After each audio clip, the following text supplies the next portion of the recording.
Hello and welcome to Along the Way Life's Journey. I'm your host, Ellen Buccellato.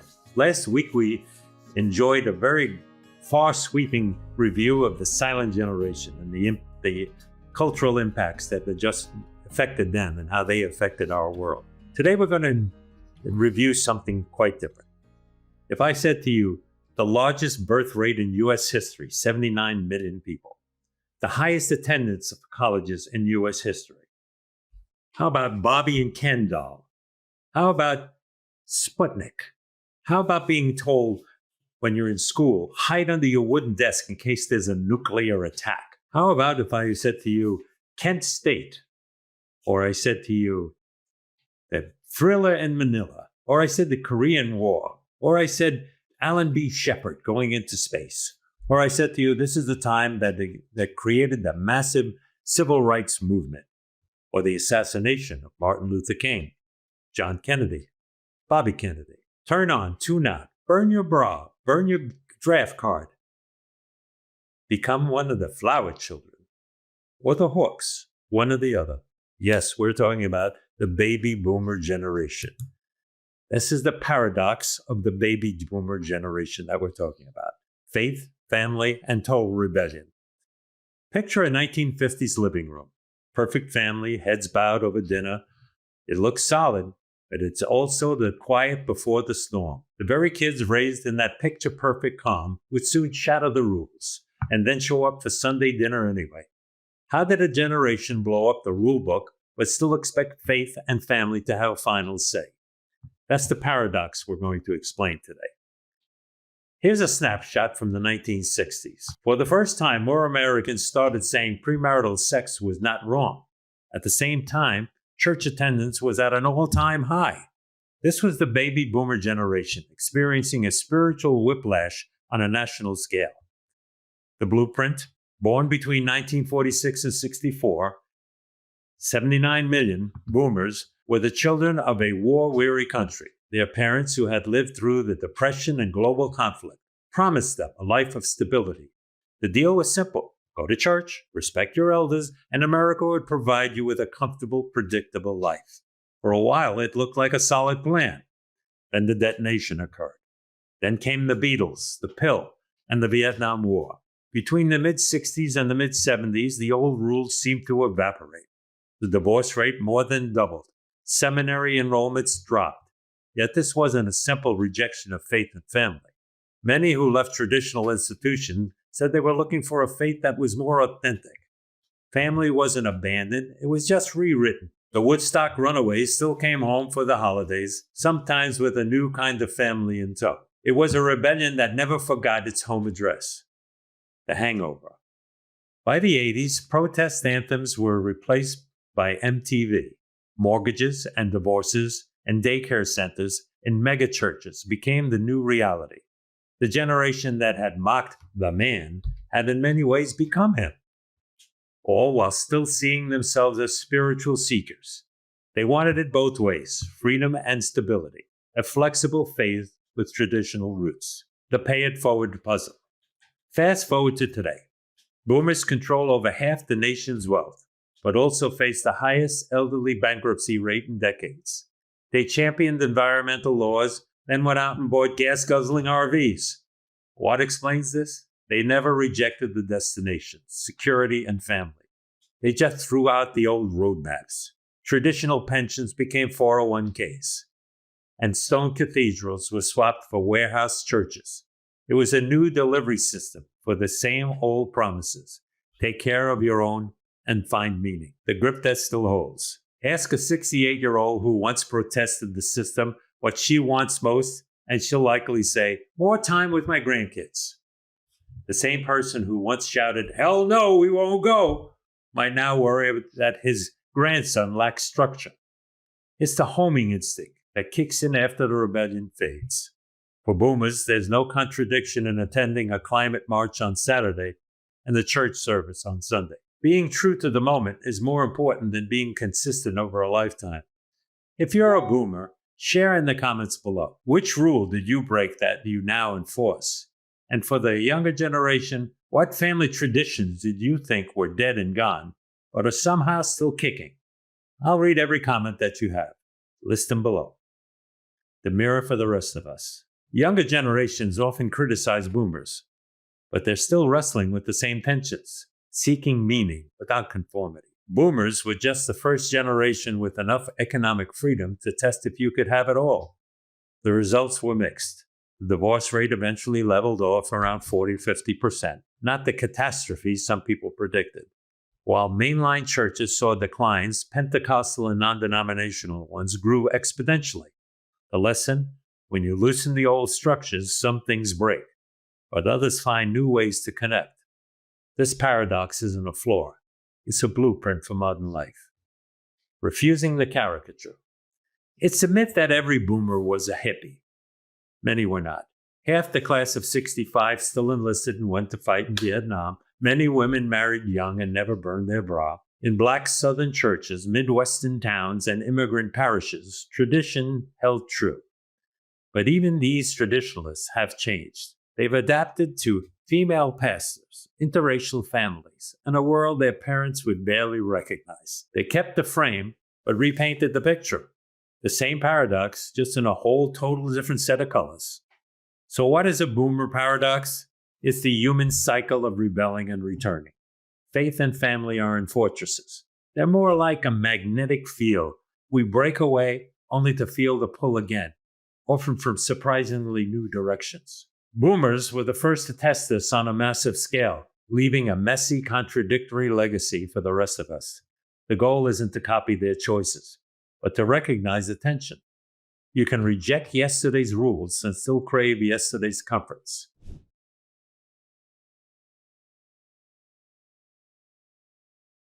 We have our guest with us today is Ellen Buccellato, my wife, and she's the first segment of the guest comments on the baby boomers section of Generational Wisdom.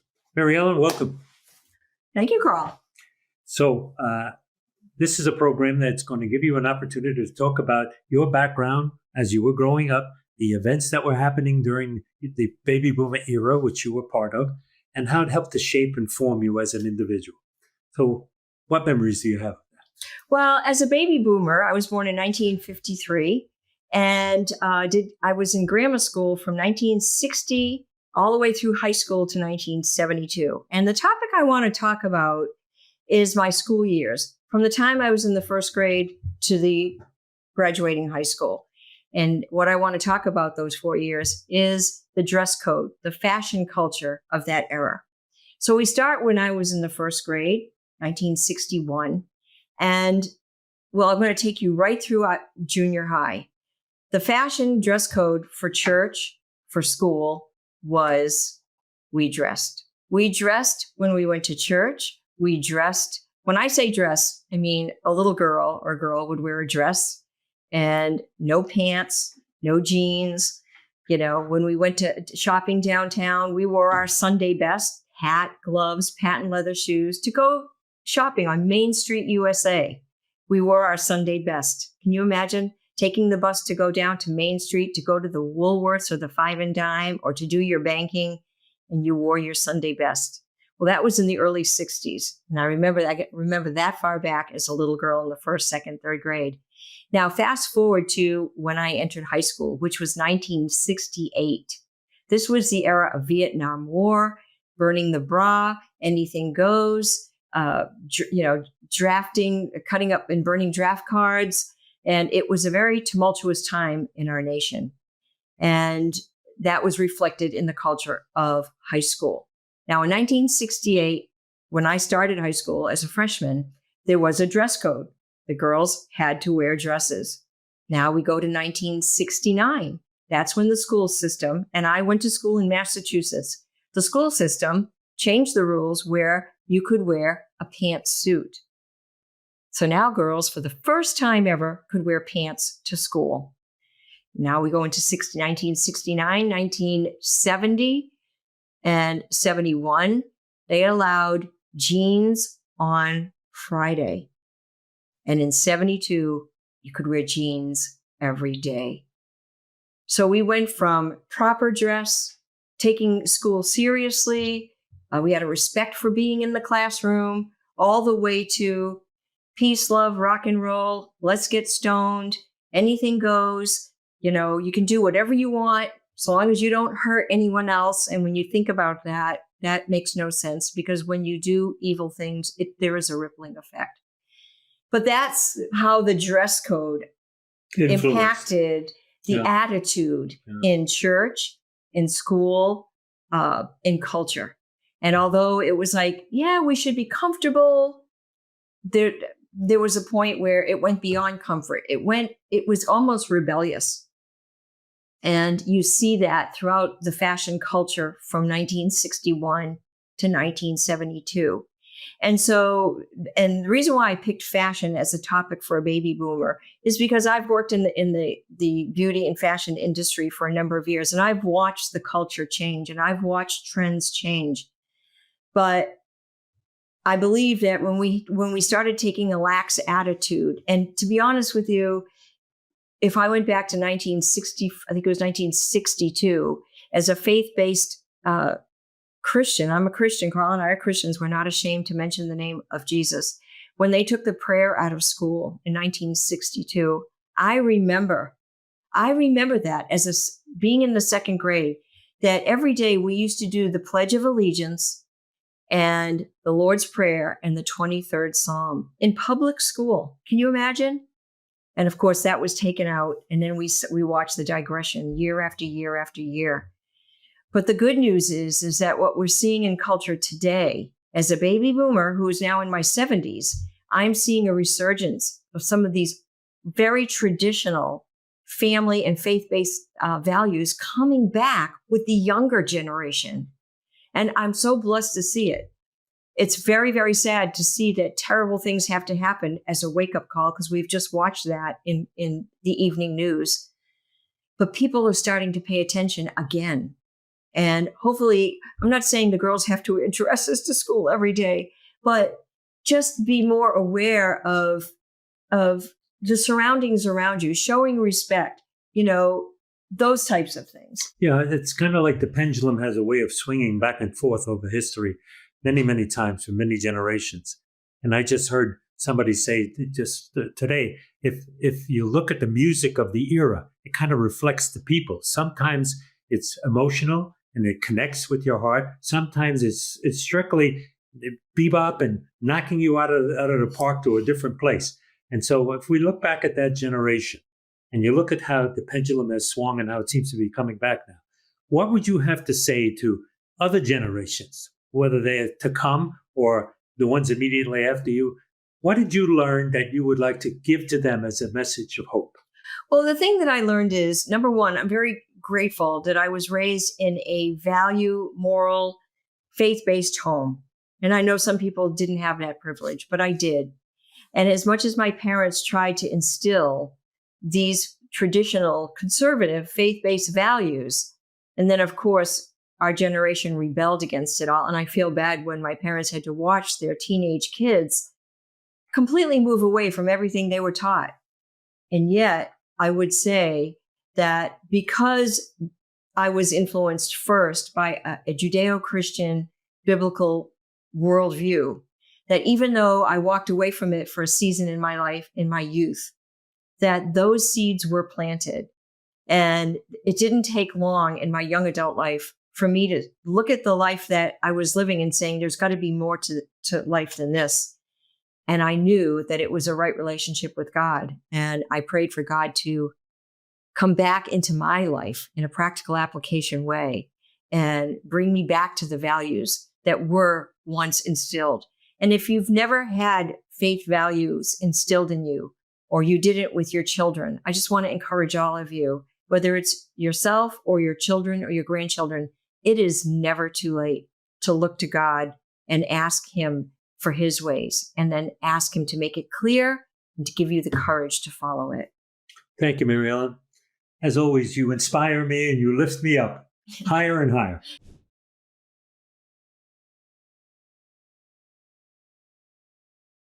Well, my name is Ed Pozzuoli, and I am part of the, I guess what one would call the boomer generation, or the baby boomers.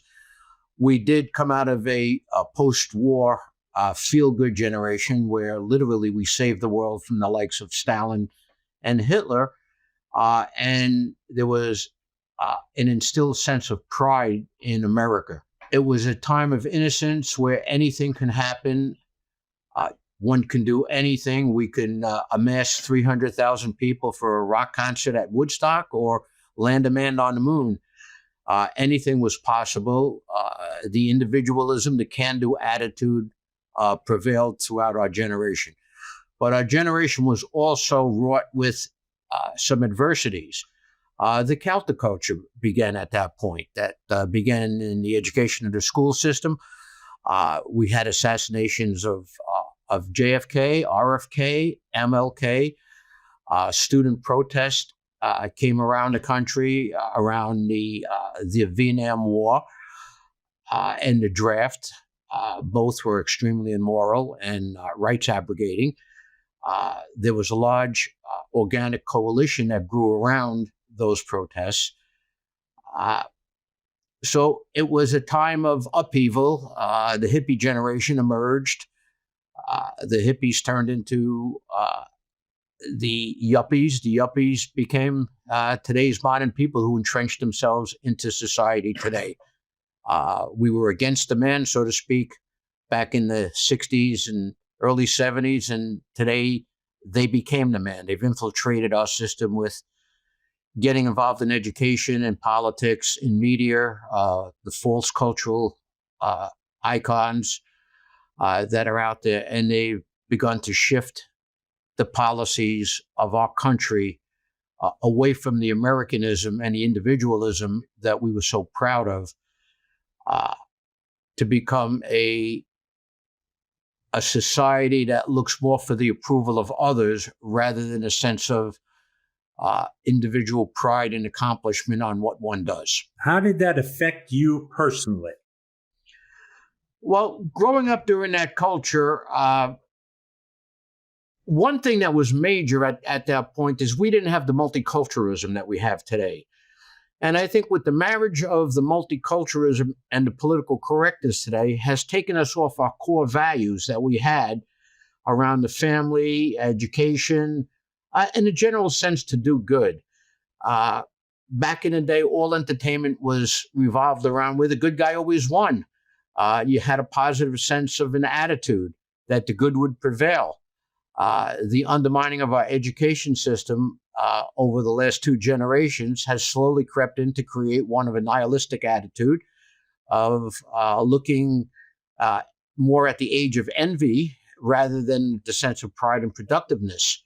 The short-term gains, the social media platforms that are out there that are just giving people validation for what they think is right. They look at their iPhones as a magic 8-ball to give them the answers rather than critically think. Critical thinking is gone. We need to return back to not learning what to think, but how to think. And our school system has gone the other way today with teaching us what we should think. That's the propaganda that's been instilled. As far as the younger generations today, that's the biggest thing I can say. Thomas Jefferson said, question with boldness, and I think we need to question everything with boldness. We also need to have an integrity. We need to stay true to our values. Like the old saying says, if you talk the talk, you need to walk the walk. That's how people can count on you. That's the integrity, being true to yourself, not what somebody else wants you to be. Life is a continual growth as you acquire new information, and you need to adapt and change your view on things, integrating the new information. And if it's contrary to what you originally learned, then one has to think about that to see if it makes sense. Never take something for granted, I would tell the next generation. Nobody owes you anything. Never accept the unearned. The strings that are attached will strangle you ultimately by taking something that you did not produce or you did not rightly acquire. Always look for the good in others, but never fail to identify evil when you see evil. These are the Western values that we need to return back to. We need to get a sense of civic responsibility. We need to know what's going on within our system, within our children, within our churches, within our schools, and within our culture in general. We need to understand that relationships are very valuable with people, that two people coordinating together, the whole is more than the sum of the parts. And proverbial, it's the 1 + 1 = 3 rather than 2. So friendships and relationships are something that's very important to promoting and flourishing man's life. One just needs to continually look for answers, keep an open mind, and be objective in the assessment of reality without evading pertinent facts because they may emotionally want that. That's the advice that I would give to today's generation. The events may change from generation to generation, and over the last several thousand years, that has shown They always will. we have different events, but principles never change. What was right back then, 2,000 years ago, is right today, will be right 2,000 years from now. I live my life by a very simple creed, or a motto, so to speak, and it's a combination of a Toby Keith lyric and a Mark Twain adage, and it's a very simple thing, and most of us intuitively know this, but it's never right to do wrong, and it's never wrong to do right.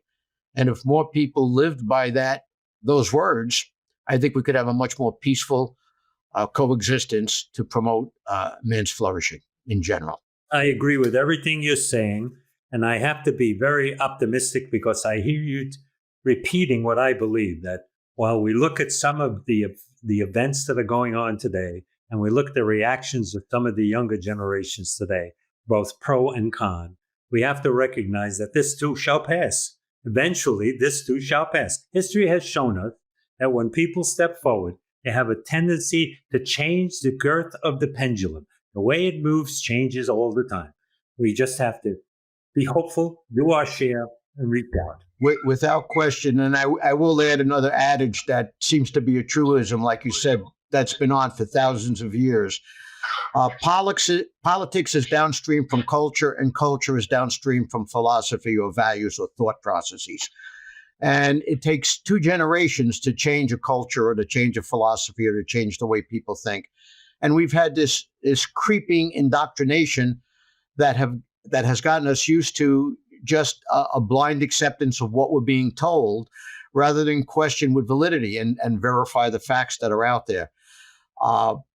Marxism itself is a 4-stage process which takes 2 generations to change this mindset, to change the culture. Like I said, as they infiltrated through the education system, through the media, through the political system, through the gods of the cultural icons that we place on such a high level today. And just because somebody is famous and has a lot of money doesn't mean they're right in their values or they're correct. Right. We need to stick to the core, right and wrong. And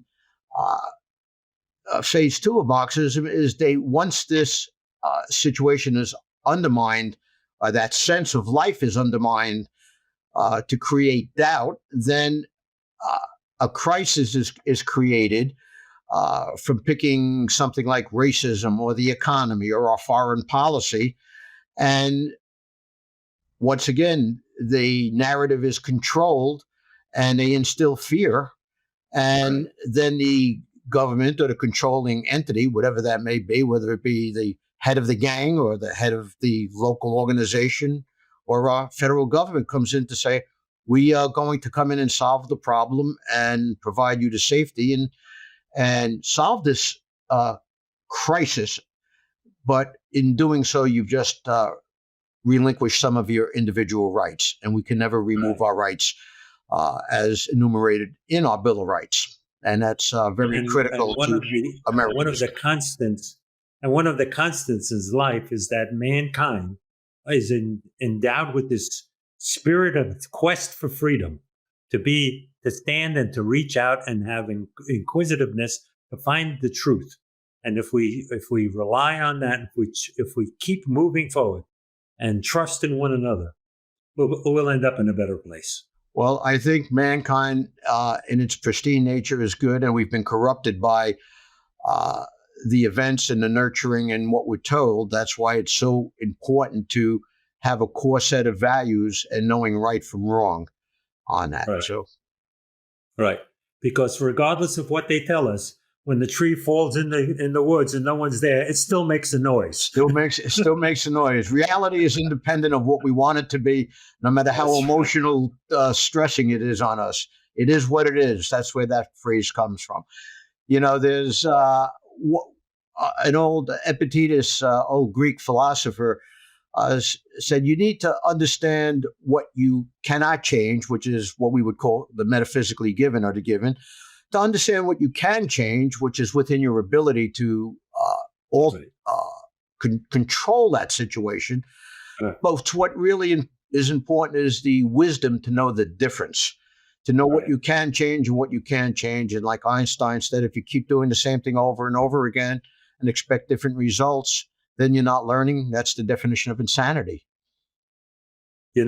I've attended for many years a group called Adult Children of Alcoholics, and there's a prayer in that's used. That's actually where it comes from. The addiction programs.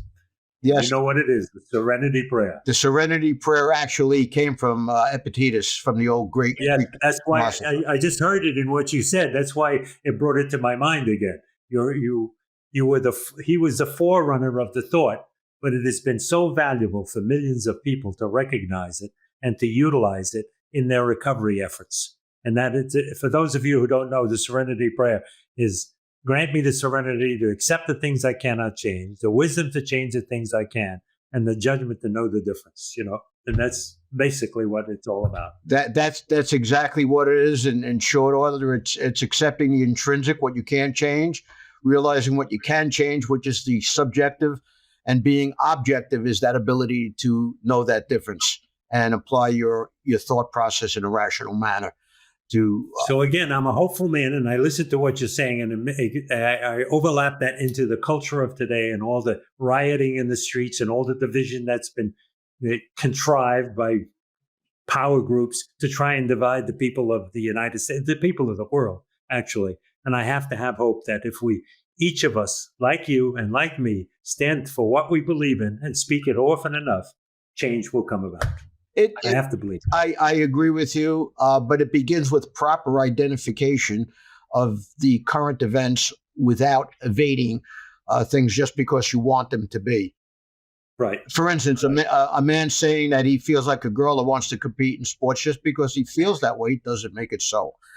That's just one of the examples of thousands today that are out there. Correct. And the governor of a state where this has the highest murder rate in the nation can't say that it doesn't happen just because he doesn't want it to happen politically.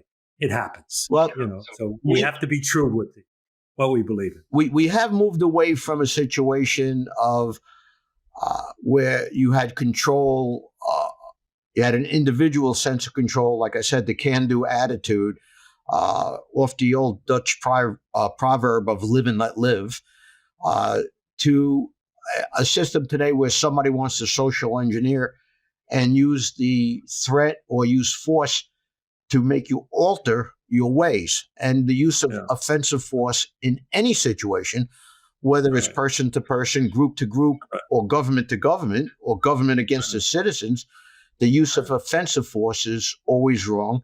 And the government should always exist only as a protector of your rights and not as a provider of any goods or services. And to provide goods and services, they have to take them from somebody else. So that's where the theft comes in.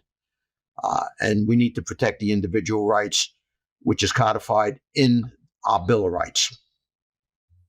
Completely agree. Ed, you and I could talk for 25 hours and never lose an opportunity to have a great thought and great judgment. But we're going to knock this at this point.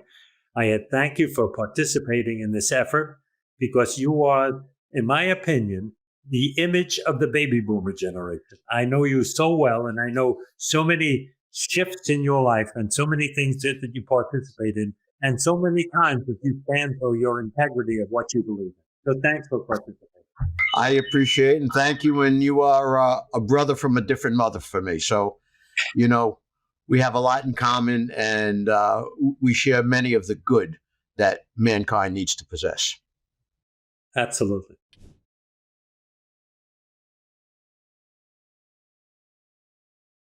And with us is my dearest friend, Walter Santos. Boy, it's so good to be with you, Carl. Boy, you talk about a boomer. I was just thrown into this universe in 1949. And all I remember is New York City and the surrounding area. And it was just incredible. I started out by sitting in front of a TV screen. And my mother would throw a TV table up. And she would feed me every night because it was a broken family. My father had left and they were trying to reconcile, but I was bouncing between my mom and my dad. And so the earliest years I can remember was the early 1950s. And I remember just being groomed and raised on the television set because I didn't have a family unit. I didn't have brothers and sisters. I had a broken home.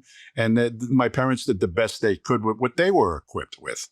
And so here I was watching, listen to this, as far as being taught. The Three Stooges, Popeye, the Ed Sullivan Show. I mean, I got a well-rounded thing. The thing that got me was Hi-Ho Silver. Remember? The Lone Ranger. The Lone Ranger. Tonto, and Kimosabe. You know what Kimosabe means? He knows nothing. And what was that show about the helicopters? The Whirlybirds. The Whirlybirds. And the Real McCoys. And so television was like the learning field for me. And I saw a lot of things that I wanted to become. And then I got into grade school and I became a Cub Scout. And so I started to learn a little bit about discipline and then a Boy Scout. And then I would go to the Catholic Church and then I wanted to be an altar boy. So everything had structure, but my life outside of that was just like, hey, you're on your own, buddy. Do the best you can. And so music caught my ear at an early age. I remember going to the Brooklyn Fox Theater in New York and just listening to the singers. And Murray the K would put on these rock and roll shows.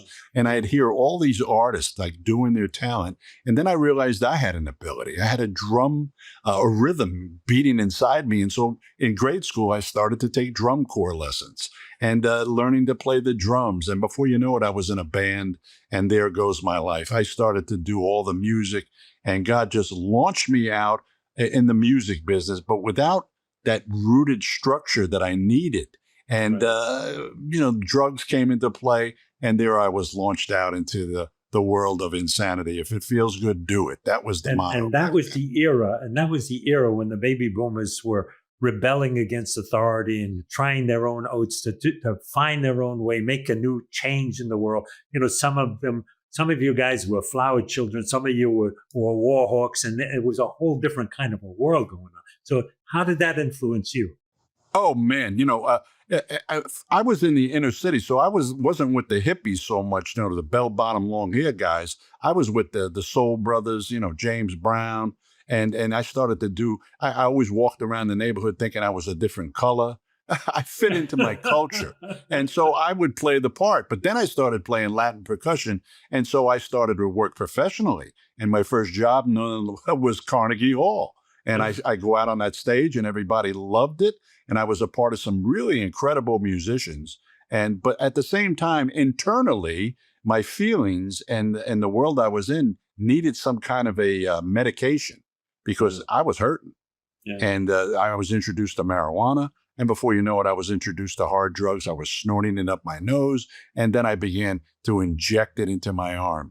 And there began the nightmare journey that led me down a path. And then I wound up in Southern California. And then I met the hippies. And then I started taking LSD. And it was like drop the acid and tune out of society. That was the motto. Timothy Leary, right? Yeah, Timothy Leary and that whole scene. Yeah. And at the same time, God was moving on a whole culture in Southern California and grabbing hippies through one pastor named Chuck Smith. And they made a movie about him a couple of years ago called The Jesus Revolution. You can watch that on different platforms and get an idea. And now there's another movie coming out this week on Amazon Prime. You can stream it. It's called A Band Called Love Song, which is really the backstory of all that happened then. I got a part of... I became a part of that scene in Southern California with the hippies, and that's where that culture came in. And I just came off a weekend where I was with the guys from that band Love Song, and we were talking about that and how God reached a generation, almost like the dynamic that's happening now in the culture with what's going on. And that whole incident with Charlie Kirk that just happened. Right. And now there's a fire being lit, and here we are. the whole thing comes around full circle. And the same answer is there. Jesus is the answer for the world today. And that's what changed my life. It's amazing how we never learn the lessons long enough. They seem to go in cycles. We, mankind, he comes to earth. He gives us this great retribution. He saves us. We say, yes, yes, yes. And then a little at a time, we fall into the pit again until something slaps us in the back of the head as a wake-up call, and it's got to come all over again. Maybe this time exactly. It'll stick. But you know that there's a saying, he's the rock of ages. Jesus is the rock of ages. He's the same yesterday, today and forever. And the answer is still the same. It's beautiful. And I get to change. And now at 76, I'll be 76 next week. I never thought I would make this age. I never thought that this would happen to me. But now I'm starting to learn about all the people that came before me, you know, whether they were in the White House or the outhouse, or even prisoners. I recently was reading Chuck Colson's story. You know, he was the White House attorney when Nixon was president. And he said the best thing that ever happened to him was when he got arrested and put in prison. And he had all the education and all the degrees. He was the top of his class, and yet he wound up in prison. And he said it was the best thing that ever happened to him because there he was introduced to the Lord Jesus. And it transformed his life. And he went on to start Prison Fellowship, Carl. Right. And it's in every prison in the United States where they're getting inmates that are crushed and abused by the whole world system, and they're being transformed into incredible people that God can use to help other people. God bless. And now the same thing is going on across all the colleges and the high schools. I heard something yesterday that because of this tragedy with Charlie Kirk, now there are 4 or 5 states that are saying every high school in their state has a chapter.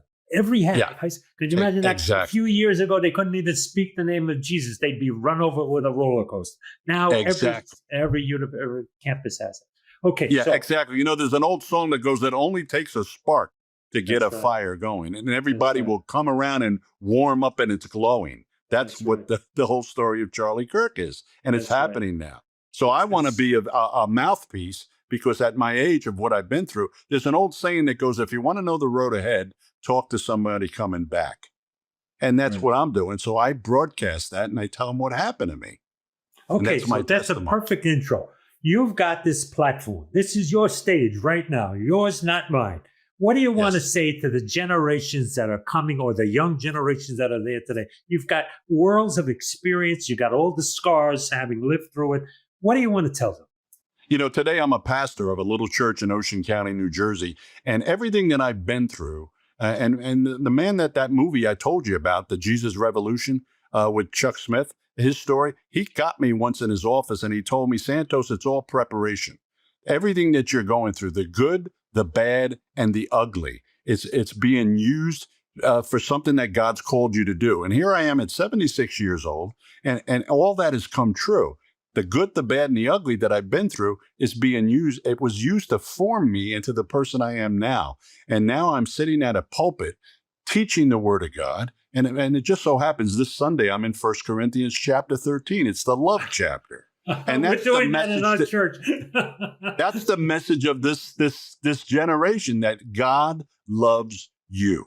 And Charlie Kirk knew that.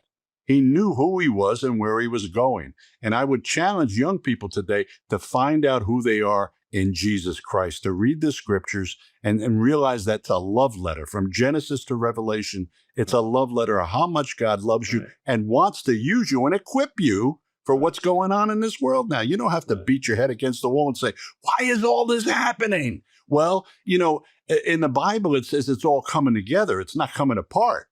Now, there's a twister for you. It's coming together. So you want to know how it's coming together? Read the scriptures and then allow God to work through you because he's made you unique. That's why the police used to love my fingerprints. You know, I'm a federal law enforcement chaplain with the United States Secret Service, and I'm with Homeland Security. They use me because of my experience to help officers that are in trouble. And believe me, there's a lot of them in trouble right now emotionally, dealing with this society. But God made fingerprints, and there's only one set like it. That's how much God loves you, and he wants to take you and use you in this crazy world right now. And that's what he's doing with you, Carl. That is the message that we have been giving on this show forever, and we tell people that all the time. And unfortunately, there are a lot of young kids today that have gone off to school and university, and they're being told some other things. They're being told that this country is rooted in evil. They're being told, that the family unit is not viable. They're being told that all these horrible lies, terrible lies, and yet they want a future also. These kids are being misguided. They want a future also. There are many of them that don't follow that. They're striving really hard, like Charlie Kirk, to make a difference in this world. What do you have to say to these kids? Well, my pastor was a Marine, and he told me this. He learned in the Marine Corps, don't expect what you don't inspect. In other words, run it through the filter. The United States Secret Service, of which I'm a chaplain with, you know how they detect the counterfeit money? They study the real thing. And the real thing is, whether you believe it or not, is the Word of God.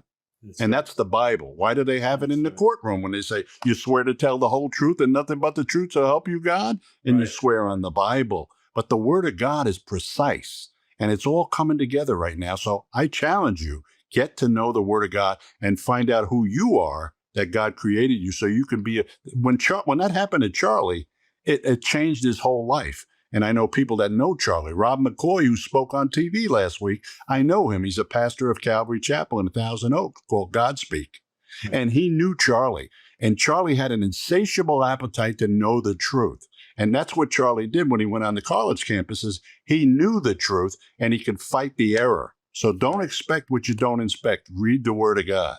Right. So, ladies and gentlemen, young girls and boys out there, young adults out there, this is the message of truth. If you're not hearing it on your campus, if you're not getting it, there are these new programs, these new chapters all over the United States. Reach out and just ask. Just find somebody who will talk to you without all the pressure to radicalize you, without all the lies, without all the press and all that junk. Find somebody in those chapters and sit down and have a conversation. Keep your ears open, keep your eyes open, and hear the truth. Make your own decisions after you hear it. But I'm quite sure when you hear the truth and you compare it to the evil lies you've been hearing, you're going to go the right way. Absolutely. Yeah. Hey, listen, on that new movie, A Band Called Love Song on Amazon Prime. Check it out. That's the backstory of how God changed that whole generation back in the 60s. And it's true today. It really moves. It really moves.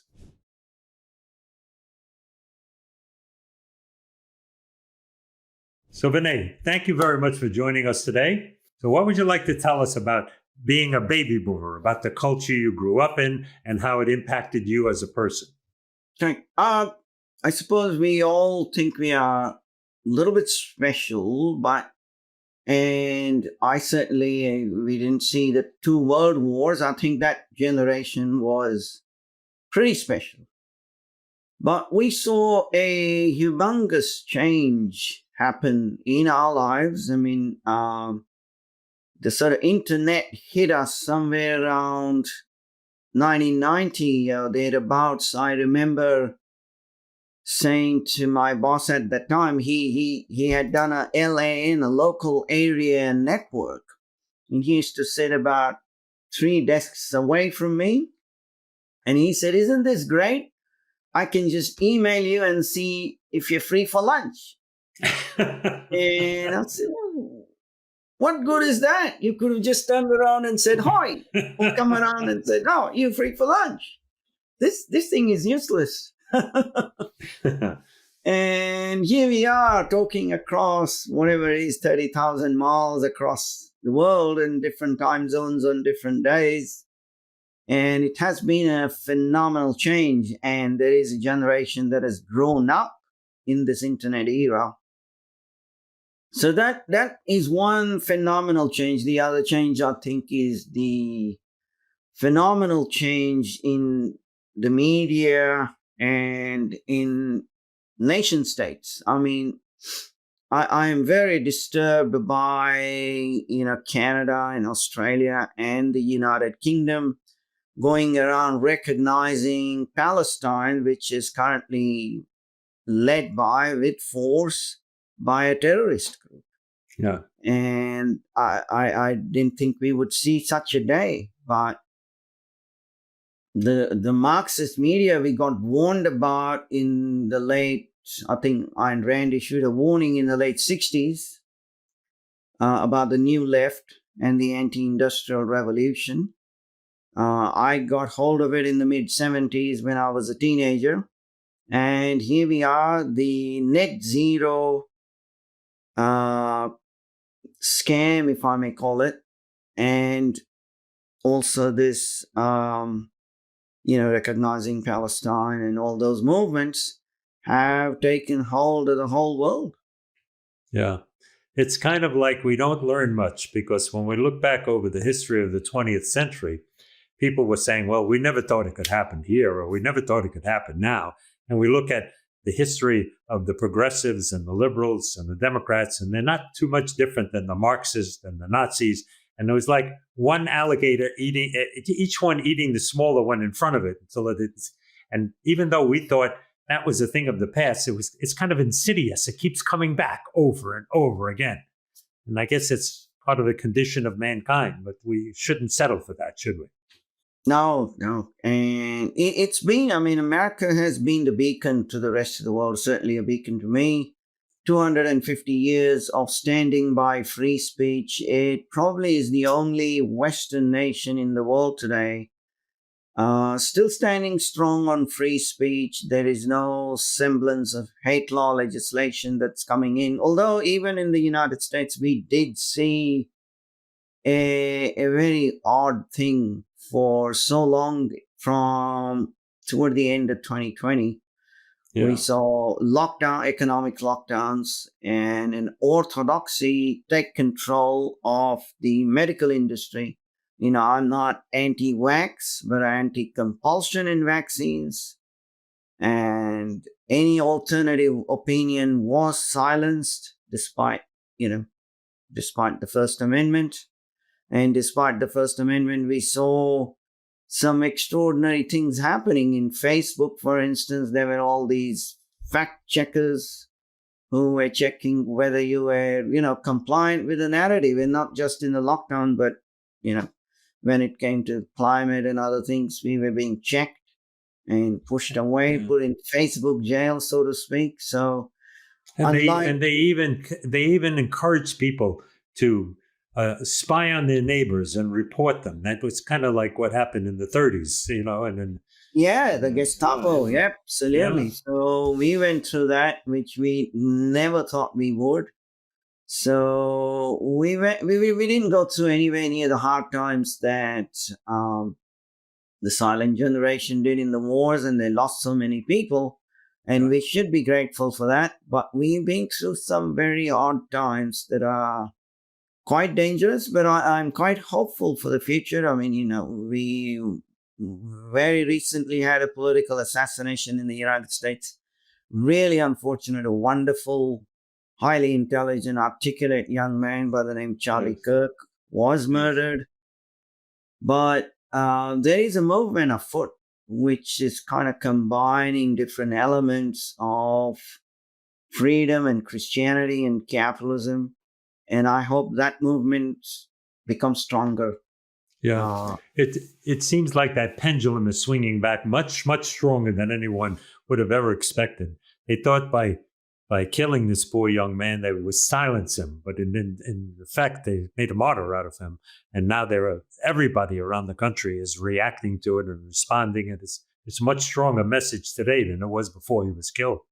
So yeah, go on. So you were impacted by your generational cultural changes, and you said the internet and the media exchanges and so forth. On a personal level, did you see, or did any of it help to shape you to be the person you are, to think like you are? I know you're a conservative and you're a follower of Ayn Rand, but how did that happen to you? Well, strangely, it's the old-fashioned way. A book by the name of Atlas Shrugged. Atlas Shrugged, yeah. I didn't stumble upon it. My mother was reading it, and she recommended it, and I was 14 years old. It took me a month to read it, but it really significantly changed my life thereafter. Then I read quite a lot of other things, Milton Friedman, and more recently, some of the libertarian thinkers, which I don't agree with completely, but certainly, after Friedman, it was Murray Rothbard in not in so much as he's a philosopher as well, but as an economist, Rothbard and Mises and George Reisman significantly shaped my economic thinking. So I think I've been affected more by books than by external events, but the books describe the external events in the days gone by. And the latest book that affected me significantly was written by a Brit who stays in the United States and often visits Israel, Douglas Murray. He's written a book about the democracies and death cults. And he talks about what's happened in Israel and how it's been completely inverted in most of the popular media.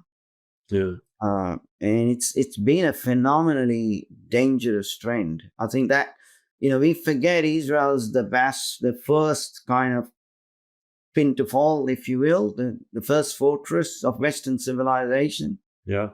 And we don't want it to fall, because if it falls, it means mankind falls. More of mankind falls. That's exactly right. So ironically, ladies and gentlemen, we're filming this today on the second anniversary of the attack on Israel.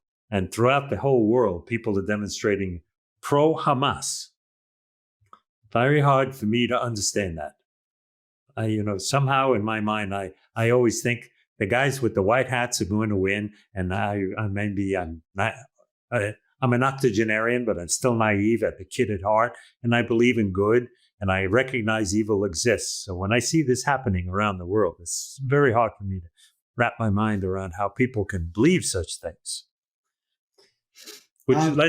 Which opens me to a question that I have for you. Yeah. If you had something that you would like to say to the following generations, maybe the Gen X or the Y or the millenniums, or even those that are to come, that you think could help them see the world a little differently, or maybe in brighter light, what would you say to them? Okay, number one is to stop relying on the conventional media. And in fact, you would find more truth on social media, on what is deemed as disinformation. If someone calls it misinformation or disinformation, it is more likely to be true than otherwise. I mean, it could be disinformation, but there's more truth out there on social media. And I'd certainly encourage them to read more of Ayn Rand's non-fiction. I think it's still extremely pertinent today. If they're fond of reading large tomes, then the fiction is pretty good as well. But the non-fiction, in particular, Capitalism, the Unknown Ideal, which is a series of essays mainly by her, but there are some of her associates in those, Nathaniel Branden, Alan Greenspan, and Leonard Peikoff. I think that would be the one to start with, and then take it from there. Good advice, folks. Good advice. So we are coming soon to the 250th anniversary of what is probably the greatest experiment in mankind's history, the development of the United States of America, with all its faults and all its strengths and all its glory. And I look at it as an American, 84-year-old American, and I look at it with pride, and I recognize it has certain things that we have to recognize were difficult in its past. But when you look at all the good that has happened as a result of this nation, and a melting pot of all the different people and different beliefs, and the ability, as you said earlier, to speak your mind, to be free. Freedom is such a wonderful, wonderful thing. I know you're not an American citizen, but what do you think about not the United States, it's wonderful America that we're celebrating, the United States of America? Yeah, I look at it in awe and wonder, because it is possibly the only experiment of its kind, a unique experiment that not only lived for 250 years, I think it'll go another 250 years or more. And it continues to be the absolute beacon to the rest of the world, and particularly the Western world, which has until recently, including the United Kingdom and Australia and Canada, followed its example in the pursuit of liberty. Particularly, it did in the case of, even though it did not codify it, it did in the case of free speech and largely free economies. But it's no longer happening in the rest of Western Europe. It's no longer happening in Australia. So I think that the great experiment is to build a nation on the bedrock of a strong constitution. And in that, I include the amendments of the Bill of Rights, Right. Especially the 9th and the 10th Amendment and the 1st and the 2nd. That's what is missing. In our constitution, it's missing. In the UK, in fact, doesn't actually have a book called the Constitution. It's missing pretty much in the rest of the world. And I actually think it can be made a lot stronger. I recently did write an essay called The Bill of Rights for Australia. And I took the American Bill of Rights, but I made a few amendments. So the First Amendment says Congress shall make no law. And despite that, Joseph Biden's goons visited Facebook, and, we were in a lot of trouble with all the fact checking. Yeah. So it should be not shall make no law, but shall have no influence of any kind, financial or whatsoever, on any institution that is a media of any sort. So we need those kind of amendments to make it even stronger and better. So we should learn from the United States, and we even try to be even better nations. I think we may be seeing that great experiment unfold in Argentina in terms of what Javier Milei is doing. And I wish him the best of luck. He is buffeted by evil forces and bad forces in the state governments and all around him. But he's in a coalition, and they have achieved great things so far. And I hope they achieve even greater things. I hope so too, because I think it can be an example for all of South America, and South America certainly needs it. We have just the opposite in some of the other countries there that are terrible. And if we believe in good, we must also recognize evil exists, and it certainly exists down there in many of the governments. But I also think that we have an issue, a global issue, where there's this cabal of people who believe in globalism, and they surrender to the elites who say they want to really control the world. And when you do that, you take away man's freedom. And when you take away man's freedom, you take away man's destiny. And so, I think it's important for us who have a voice, you as a publisher and an editor, and I in my little way on this program, to speak out the truth so people hear it over and over again. I guess I'm doing my job because I'm beginning to get hate mail. So I guess I'm doing the right thing. You're certainly doing the right thing then. So we're at the 16-minute mark, and we have to cap it. But is there any last thing you'd like to say before we do so? No, I want to thank you for doing what you are doing. We have all had little voices, medium voices, big voices like Charlie Kirk, small voices like ours, but every little voice counts. That's right. And I want to thank you, Carl, from the bottom of my heart for doing what you're doing.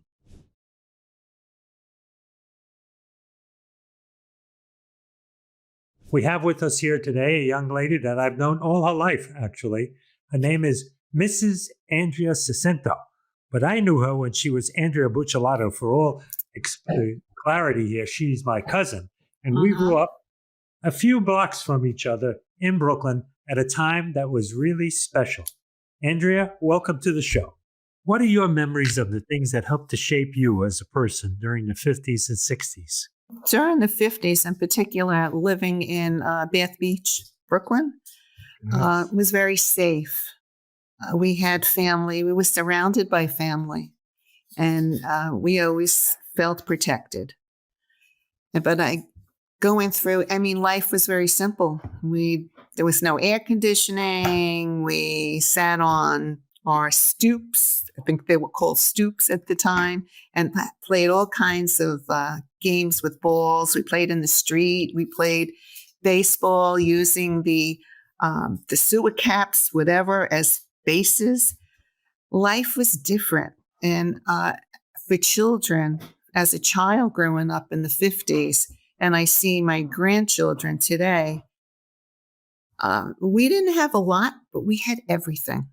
And we had the love and support of our family, and we were in close proximity to one another.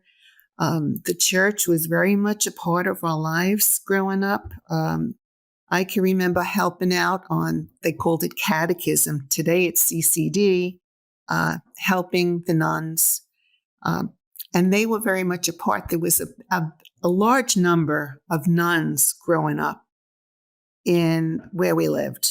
Now we don't see any, maybe one or two. Right. But the church was If you see them, they're instrumental. not wearing I know hats. my If you see father. them, I said, if you see nuns these days, they're not Yeah. wearing habits. They're not wearing. No, they're not. No, they're not. My father was active in the Knights of Columbus, and I don't know if you were a squire or squirette. Really? I know he was active in that. Yeah, yes. He was. Yes. And I know that helped him really get back into the church in a big way, my dad. But growing up in Brooklyn was a wonderful experience. I wouldn't have changed it for anything. I just wouldn't have changed it. And I can remember as I was older, like one day walking home from school, and the Russians had launched a Sputnik. And I can remember being terrified. I was holding on to my bookcase, and it was dark. It was like fall this time of year. And I was looking up at the sky, wondering if the Sputnik was spying on me. It was different times.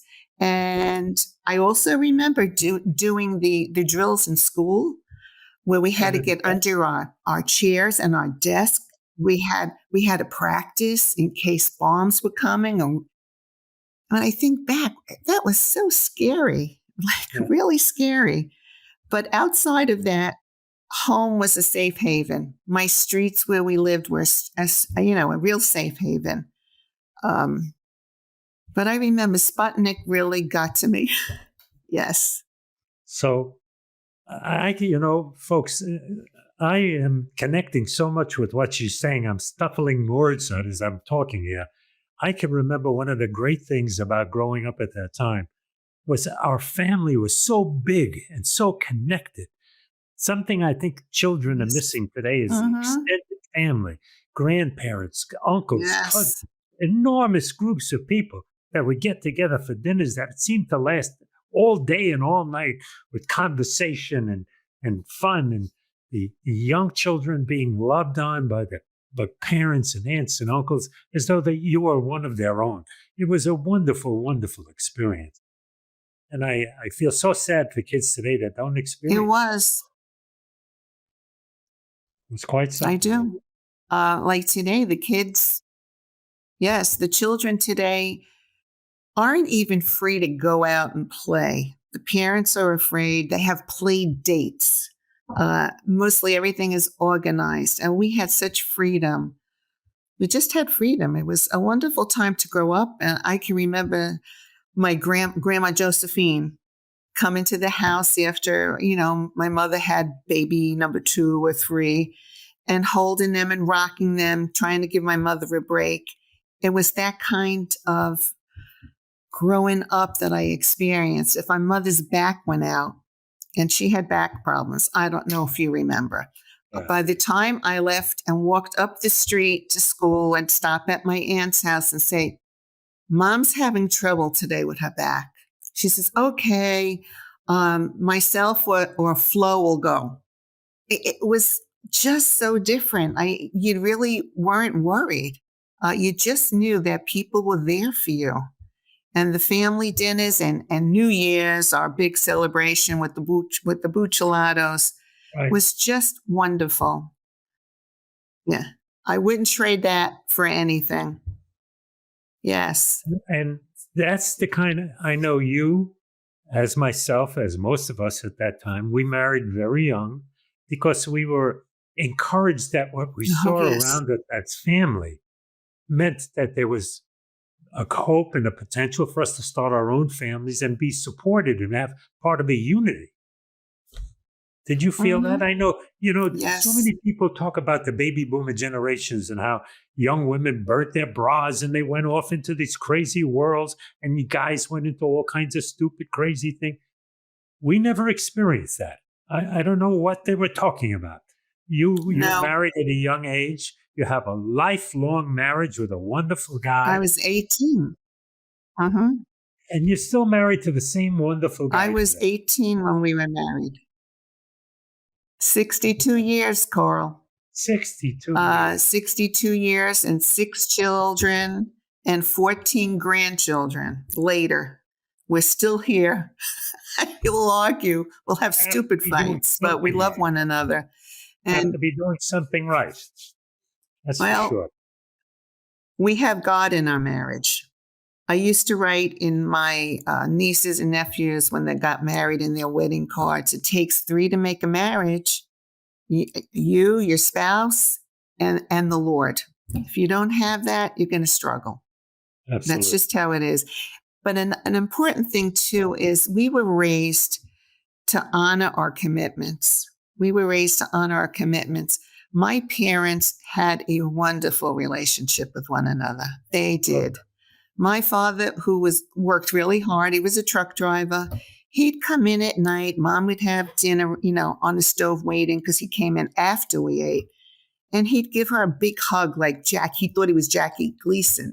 He would give her a big hug.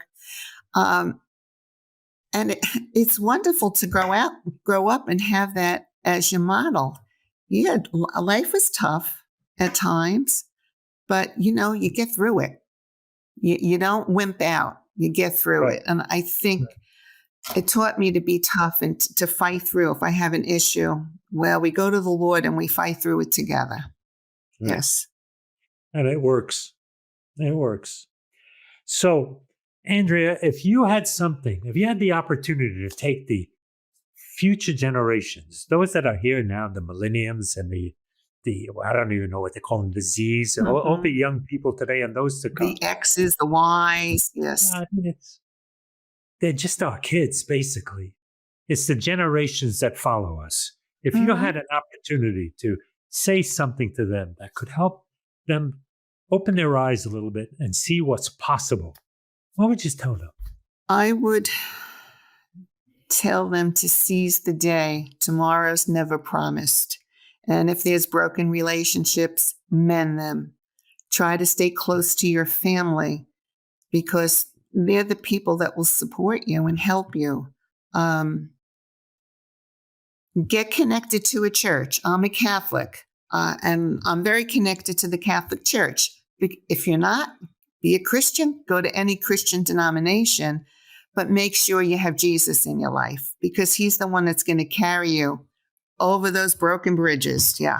Amen. Amen. I surely believe that. Amen. I certainly believe that.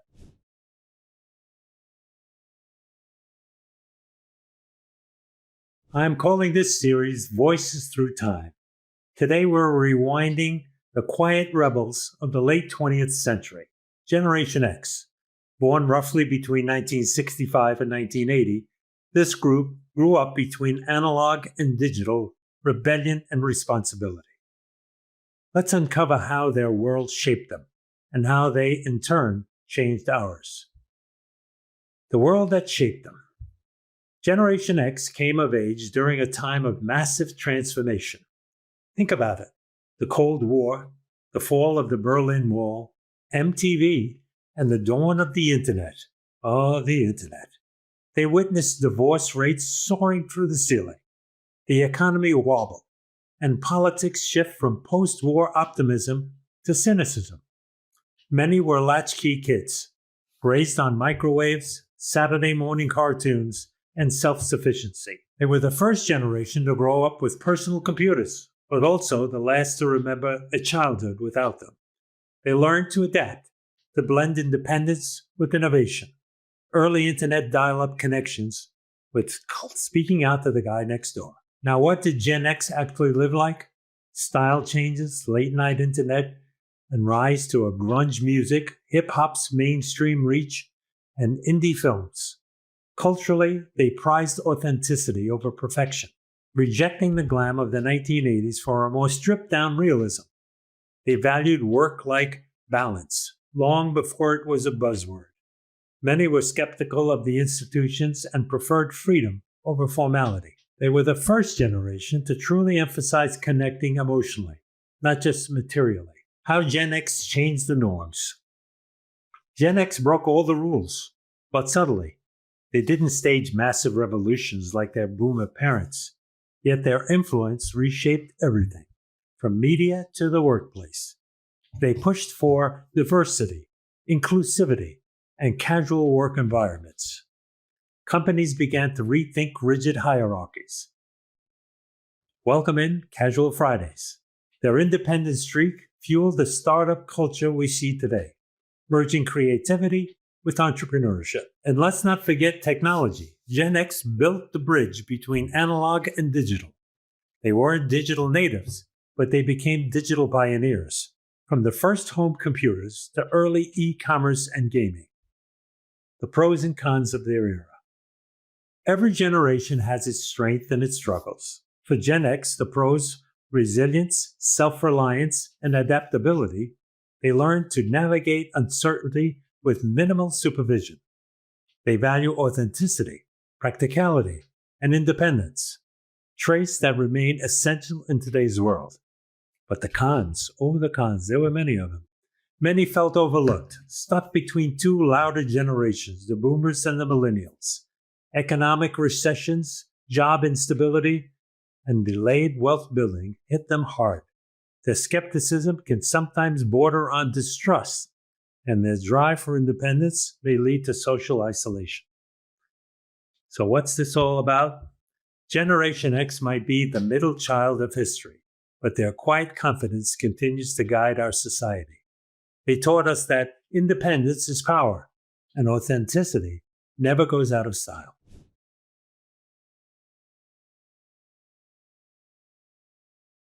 Whenever I think about a generation, I think of four main factors that shapes every generation. Is the political, economical, social, and technological. And that's why every generation is different, because of what we experienced. I grew up in the Middle East. So what the political, economical, social, and technological aspects are very different than somebody born in the US. Right. But when I think about what are certain aspects that are consistent for my generation, there are two things that I see over and over.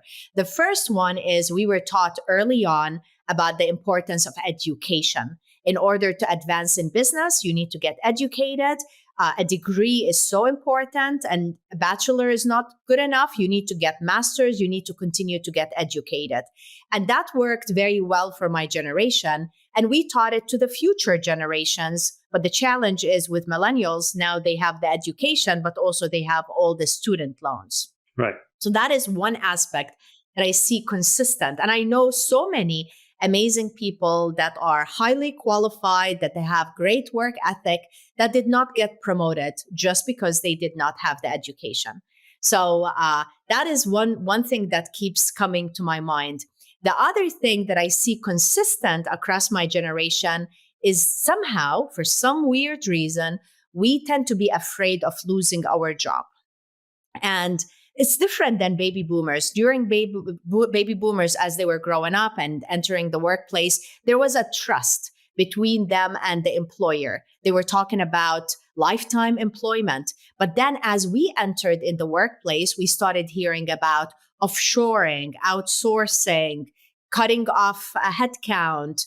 And as a result, early on in our career, as soon as we entered the workplace, we were taught you have to do 2 or 3 people's jobs in order to keep your job. And the sense of fear of losing our job in many times has been the motivation for us to continue to work so hard. It's not great, but it's what's motivating us to continue to work. So these are the two things that come to my mind. So specifically with you, I know you left the Middle East, you came to the United States. There were all those ingrained thoughts and rich and traditions that were that you brought with you here. But you found something in the United States that said, wait, there's a different place here. There's a different environment here. I can become something bigger than I thought I could before. Tell us about that. Yeah, so thank you for summarizing my story. That's a great summary. So yeah, being here in the US, there's unlimited amounts of potential and opportunities. And that is something I absolutely loved, where I knew if I worked hard, if I got my education, and I continued to show creativity and value, I would continue to advance. So that was something so important for me. When I think about your theme about the generations, I wonder, would I act differently if I am from a different generation? Or is the hunger for growth and the hunger for continuing to do better is what truly motivated me? So now you're making me think, is it because of my generation and the qualities, or is it because the desire to continue to do better is what got me to stay in the US and to continue? Don't you think the human condition in all generations, everybody aspires to want to do better, to achieve, to make something? They might have been restricted with certain things, in my generation, we were the silent generation, and we were restricted because very few people had educations, and there was depressions, and there were war years, and we were told, just make do with what you have, stick in there, but make do with what you have. But there's always that drive inside of a human being to want to aspire, to reach out, to get something different. And I think your generation specifically took that drive and exploded it and made it into something magnificent. I mean, the Gen X's were that bridge between the millennials and the baby boomers that were making so much noise, but you guys were out there doing something, really making the world change. And it was an amazing thing, really, because yes. I said earlier in the show, you were the generation that took it from the digital into the untold. Anything could happen. Anything was possible. And you made it happen. And I admire that. I respect that greatly. So if you had an opportunity to speak to the generations to come, and I said to you a moment ago, is that they were our children or grandchildren, because in a sense, for mankind, they are. They're all our children and our grandchildren. And we have a responsibility to pass on wisdom to them. What would you say to them? What would you tell them?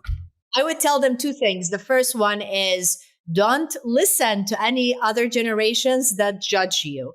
It's interesting to me when I look at more senior generations, how they tend to have all of these stereotypes and negative things that they say about the younger generation. And I found out that it's not just about baby boomers judging millennials or Gen Xers judging Gen Zers.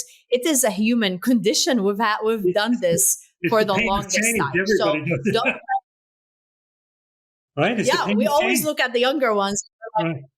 Yeah, they're so lazy. They're so entitled. But it's the same thing that was taught about us. Right. So my first advice to the younger generation is, don't let these stereotypes stop you, and don't let them make you feel bad. The same thing was said about the prior generations.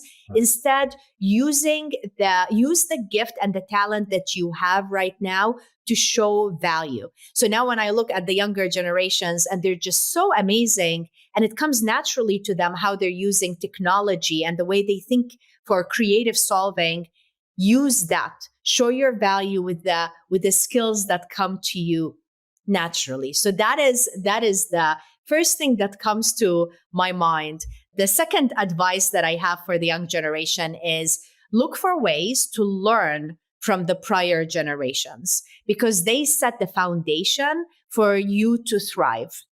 So when we think about the baby boomers and then the Gen Zers, we created, whether it is the foundation for this world, the policies, the procedures, in order for you to build on. So learn from the other generations instead of judging them, and continue to adapt and understand what is the best way to stay connected across generations in order for you to do your best and to continue to thrive. Wonderful, wonderful advice. So for young people out there, this is a legacy. She's talking about a legacy that we from different generations, the two of us are different generations, but it's a legacy that we left for you.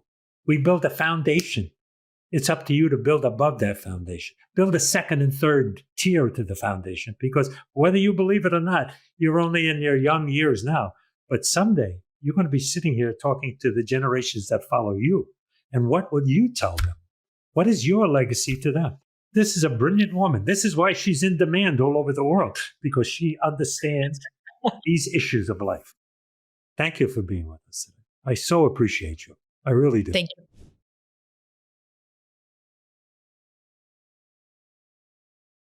Please welcome my dear friend, Meg Nocero, who is, as you know, an author, an attorney, a public speaker, a visionary, a world traveler.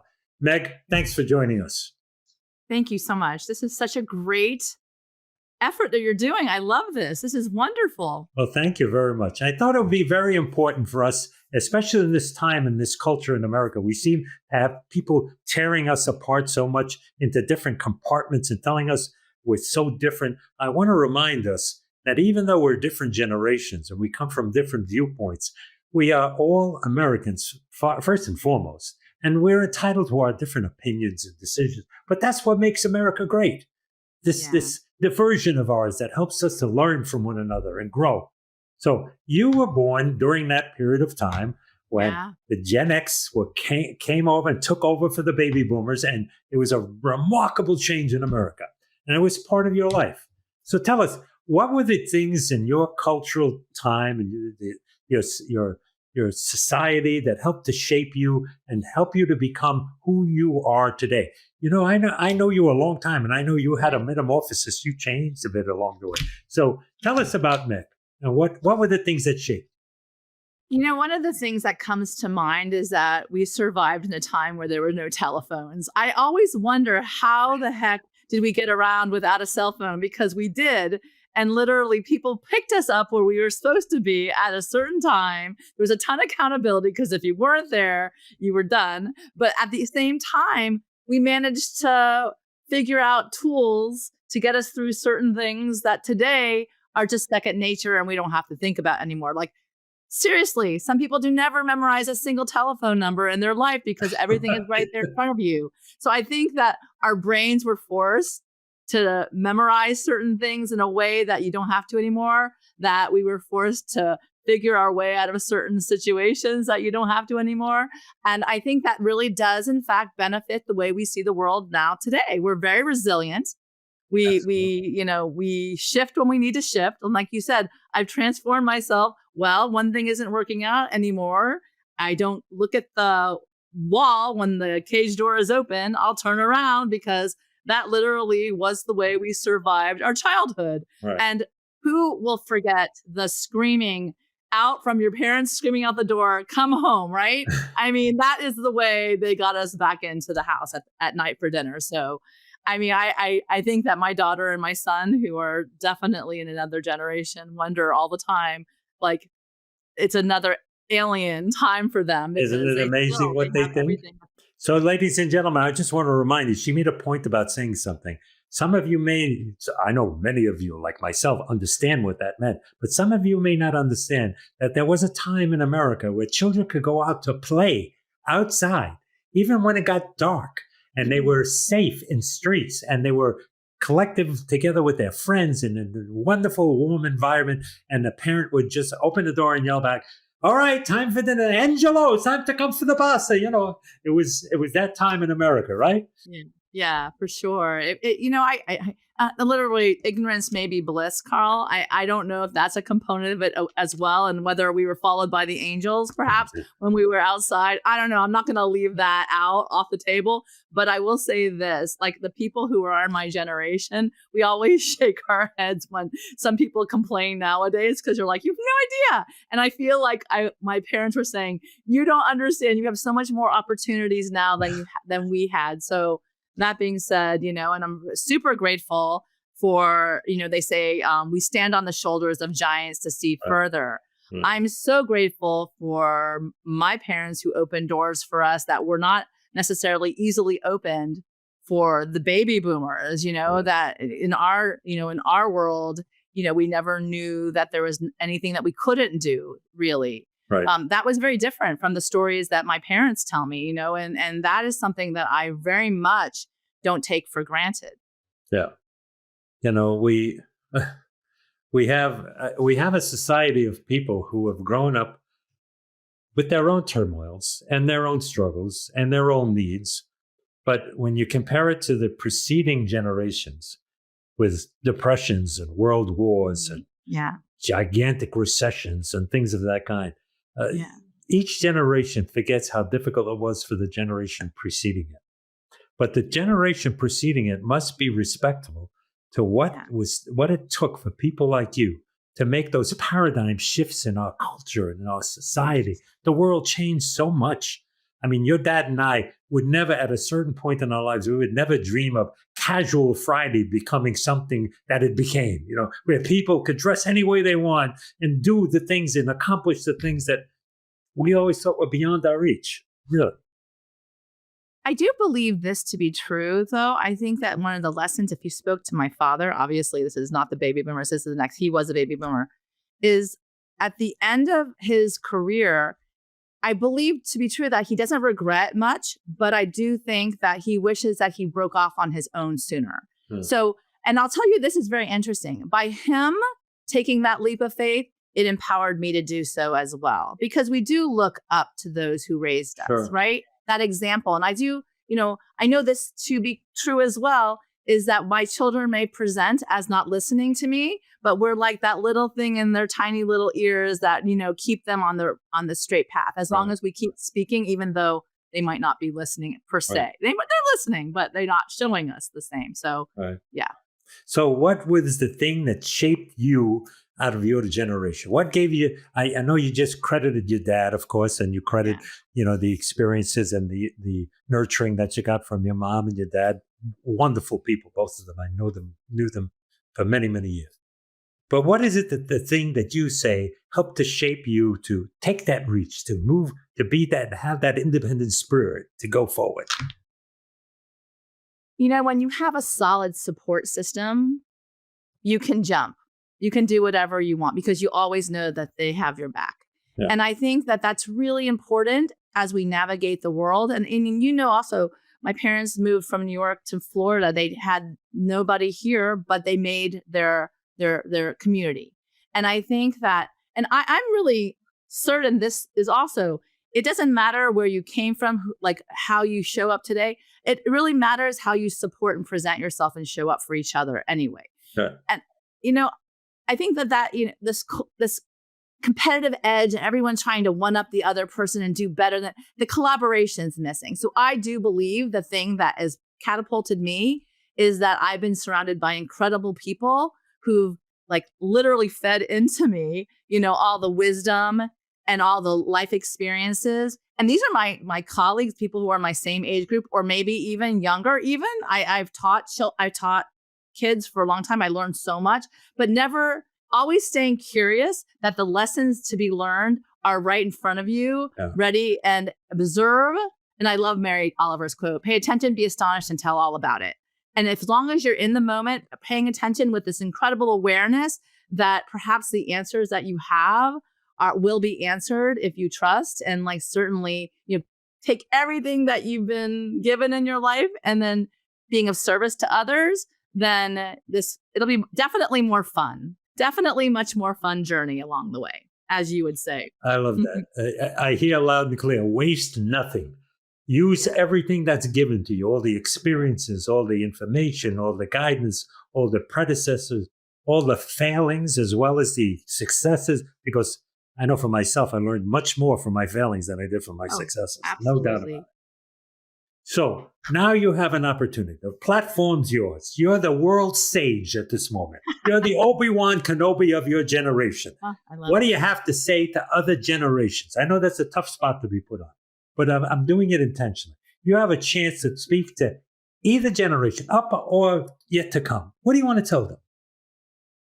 I will tell them this. We are all interconnected. It is the interconnections between each of us that will bring us all to the next level in this world. Keep that in mind. The wisdom is there to be learned. The gifts are always right in front of you. Don't judge a person by whatever they look like or what they do. Embrace in such a way that embrace will heal you, and you can then turn toward the rest of the world and make a difference. Great information. Great inspiration for other people as well. You know, I'm reminded we're coming to the 250th anniversary celebration of the greatest experience and experiment in government and mankind, okay? And I know that on our dollar bill, there's something that's printed that many people forget. It's called E pluribus unum. That means from many, one. And that's exactly what you're describing, that all of us can learn from and share and bolster one another. When we lean on each other, there's nothing that can stop us. Nothing. I love it. I absolutely love it. And I think that we go further together. I agree. I love you, young lady. If you were here, I'd give you one of my famous hugs because I miss you. I'm taking it. And I am super grateful to you for all the wisdom and the gifts that you've shared with my life and my family's as well. So thank you. This is a great endeavor. You honor me, all of you. Thank you so much. Well, that's a wrap for our baby boomer and Gen X generation. Hope it was influential and inspirational for you to learn some things from these people who have lived through so much and with those generations. Join us next time when we do the completing issue in our segment of Millennials, Gen Z, and Alpha generation. 3 very distinct, different groups of people. And it'll be just as interesting, I promise you. So thanks for joining us. See you next time.